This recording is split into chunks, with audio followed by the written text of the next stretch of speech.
Okay, hello, and I am back in the Murmansk. Sorry, I just turned off the HUD. Just what I did it. It's Control and G. How useful is that? Awesome. Anyway, yeah. So I am in the Murmansk, and I am in the Murmansk because I need to earn some more monies. I have not much money left. I have just bought the Fiji, and I need to kit it out. Anyway. So the Murmansk has changed a lot since I bought it about a year ago, or just over a year ago. I think I bought it at Christmas time. But anyway, yeah, it's changed a lot. It used to be a pretty powerful ship, but now it's not. It really isn't. It's I would say, for example, the Kirov is more powerful than the Murmansk. So bit of a shame, but never mind.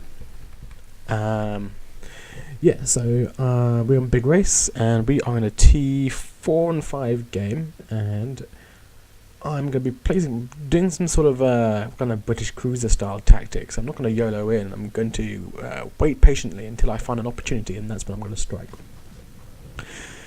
So I've stayed in the northern side, and it seems a lot of my team is going to be joining me up there, which is very nice of them. You might be wondering, there's a few things you usually see on your screen that you don't see and you're seeing on my screen. I've got a really useful mod in the middle of the screen. Let me just see if I can. Yeah, this mod here. You see this mod here? Very useful. It tells you of the ship I'm focused on, how angled they are compared to me, which is very useful for when you're throwing AP at stuff. I find that very useful. And I've also turned on this here, but you can see the enemy health, and so on like that, which is very, very useful. And on the mini map, I have turned on the actual letters, so I know which ship is which.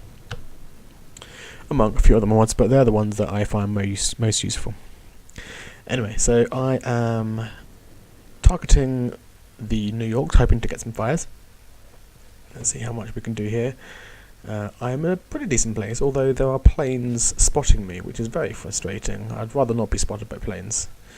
And what the hell did that Congo do? Did that Congo try and just... Oh, whatever. I'll let him do that.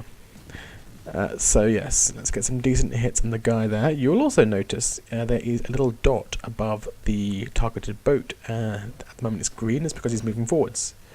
When it goes to like orange, red or purple, that denotes what direction the ship is moving, which is very useful for working out how far you have to lead your shots. One thing that many boats do have is torpedoes, and you can often use torpedoes to see how fast a ship is going or what direction a ship is going if it is moving very slowly. This is ships that don't have it, for example most BBs and most of the USN cruisers and so on. They don't have this this information thing, which it wasn't really designed for that, but it's very useful for learning how to place your shots by using the torpedo indicator to see where you should be aiming. Anyway, managed to get a fire, but you put it out straight away, which is rather annoying. Let's hope we can get another fire after his damage cooldown stops. Looks like we're doing alright here. There we go. We got a fire, but it was at the wrong time. Come on, we need one more fire. We need to get a fire on this guy. It looks like there's the fire. That should burn for a long time on him. It'd be nice if we get another fire, but I can't remember whether I did or not. Anyway, if we have a look at the minimap, we can see here that the teams have split into, east-west thing. I know that's sort of how they were anyway, but it seems as if there's a very big east-west pattern. Now, a lot of our BBs have moved north, which means we can push around to the top, which is pretty good for us because it means that we can head towards their cap easier. Our DDs have stayed in the south, which is good. Hopefully we can win the southern side. This would mean that prevent to be able to get any more of their bigger ships for their cruisers and their BBs moving down towards our cap. Luckily I got the kill. Did 22,000 damage so far, mostly on that was it New York, I think it was. Speaking of which, another mod I have is if you have a look up into the corner here, you can see that I have a damage counter for each ship I've hit, Although this only says 16,300 damage, I think it does not include fire damage. But either way, it's very useful to have. Now, looking on the mini-map, I see there is a Mitsuki in the middle of the map. Now, I'm going to wanting to have a go at him, because he can be a real problem. He's moving towards our cap, and I do not want him to start capping, which means that would stop us from getting points. Unfortunately, we just lost 2 boats in quick succession. That means we are now 5 boats down versus their 3. Right, here we go. I popped the hydroacoustics a little bit early on in case he tries to hide or anything slightly ridiculous, and let's get some decent shots into him. Have we got a good lead? Yes, we did. Not bad at all. 2,000 damage with our HE, and now he's focusing on me, so let's see if we can finish him off. It should be an easy kill. We can see his torpedoes. He should have smoked up, but that would have made no difference because I have my hydroacoustics on. And this should be the last shot. Let's see if we can get this guy here. 3, 2, 1, and there we go. Mitsuki gone. How satisfying. You've got a certain load of torpedoes on, but I have got a lot of warning of where they are. If I had carried on in a straight line, that would have hit me and I would have sunk. Luckily that's not the case. Now, Emerald. What should we do with an Emerald or any British cruiser? Switch over to AP.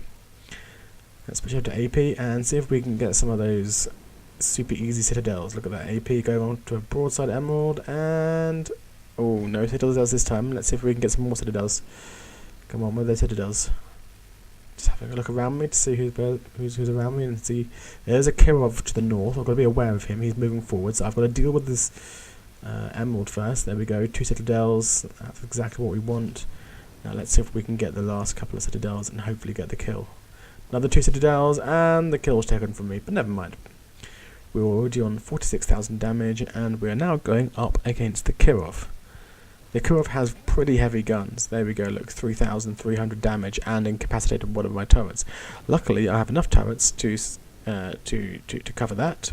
One of the good things about the Murmansk. And there we go, a nice Citadel and incapacitation. Hopefully we can get more of our guns on a target. Another 2 Citadels. I just love it when you go against these squishy ships and they give you a lovely juicy broadside. Now we just need some more of the Citadels. Yep, there we go, and he's dead. And that's how easy you can sort out a Kirov. And here we go, Clemson. Now, one thing with the Clemson is they have a lot of torpedoes.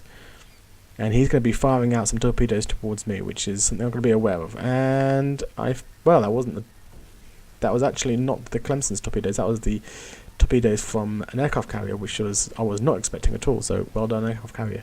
So he's moving around me, and he's moving way too fast for me to even get my guns onto him. Right, so I'm going to go out of there, and let's get my torpedoes out. 3, 2, 1, and I focused it a little bit early because I knew he would see them and try and avoid them. Luckily, one of them hit. Brilliant. So now I'm on 4 kills and 71,000 damage. We have now taken a lead in the game. We have killed 8 of their ships versus their 5. This means that it's going to be pretty difficult for them to come back at this. And also, you can see, of the 4 of their ships, 2 of them are basically dead. Whereas I am the most dead on our one. Oh, it would have been nice to get that kill, but never mind.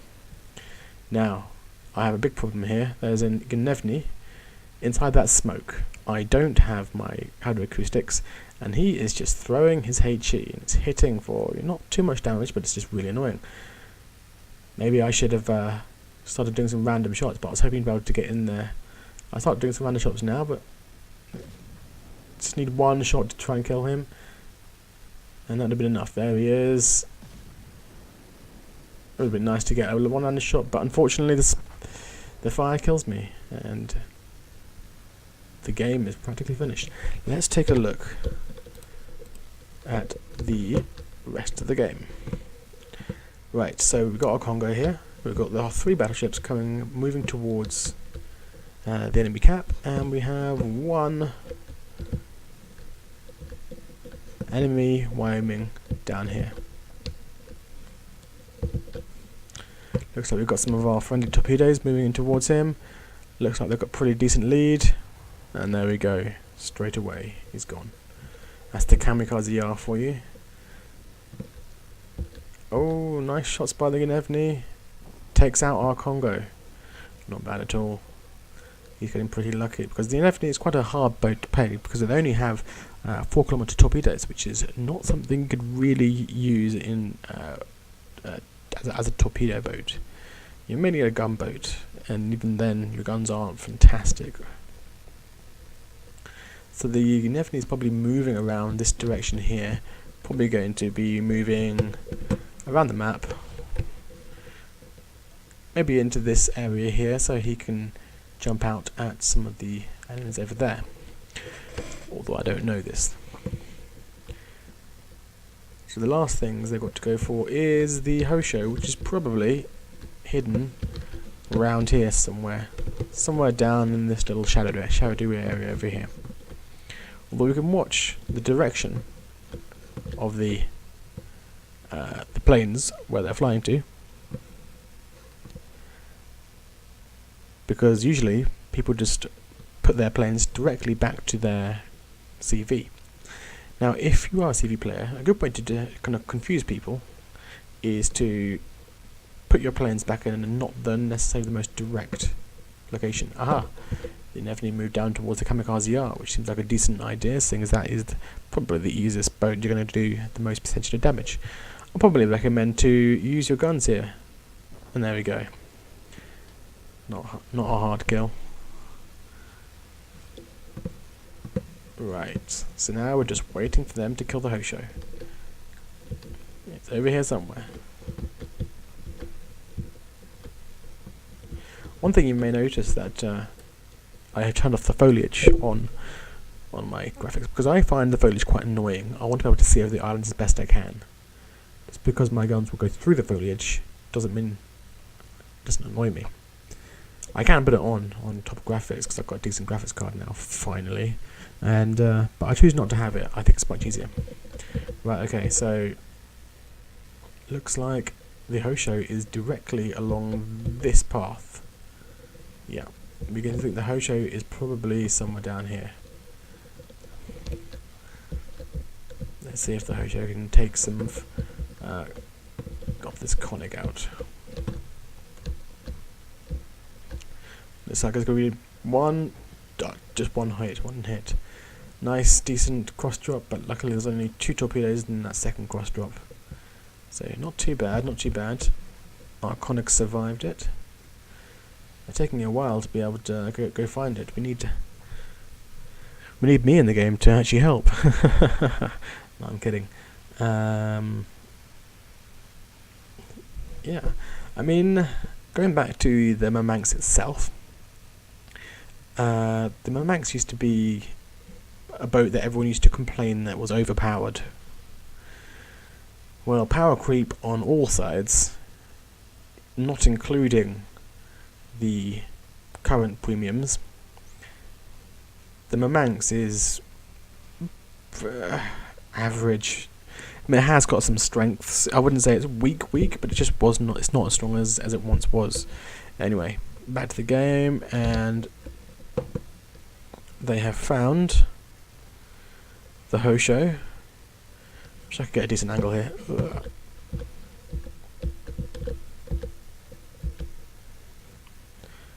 There we go, some torps coming inbound. There we go. Let's see how they do with that. And let's follow the torps in. And 1 hit. Took a lot of damage out. Looks like there's going to be 2 hits.